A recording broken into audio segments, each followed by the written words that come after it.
Welcome back to வெளி cricketer. Qualifier match KKR vs SRH. டாஸை win பண்ணாரு Cummins, batting எடுத்தாரு. பட் ஹெட்டு அடிக்கலையேங்க. அபிகே சர்மா அடிக்கலையேங்க.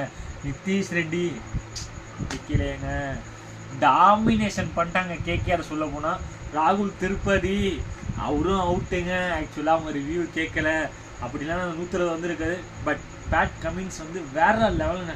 அவரால் என்னால் என்ன முடியும் டீமுக்கு அதை எப்போதுமே கொடுப்பேன் அப்படிங்கிற மாதிரி விளாண்டாரு. 120லேருந்து 120 கொண்டு போனார், விக்கெட் எடுத்து கொடுத்தாரு. பட் ஒரே வார்த்தை கேகேஆர் டாமினேஷன் பண்ணிட்டாங்க. பவுலிங்லேயும் எல்லாம் விக்கெட்டு, பேட்டிங்லேயும் எல்லாம் அடிக்கிறாங்க. குர்பாஸ் நல்லா அடித்தார். சுனில் மட்டும்தான் எனக்கு தெரிஞ்சு பல்ல சரியாக இருக்குல்ல. இன்னைக்கு கேகேஆரில் 11 பேரில் ஒரே ஒருத்தருக்கு லைட்டாக மேட்ச் ஓக்கலாம் சுனில் தானங்க. ஏன்னா 4 ஓவருக்கு 38 கொடுத்துட்டாரு. பேட்டிங்கில் இருந்த அளவு அடிக்கல. ஆனால் கேகேஆர் டாமினேஷன் பண்ணி ஃபைனல் போயிட்டாங்க. இதை பற்றி நீங்கள் நினைக்கிறீங்க கமெண்ட் பண்ணுங்கள். நாளைக்கு யார் ஜெயிச்சு முன்னோட போகணும்னு சொல்லி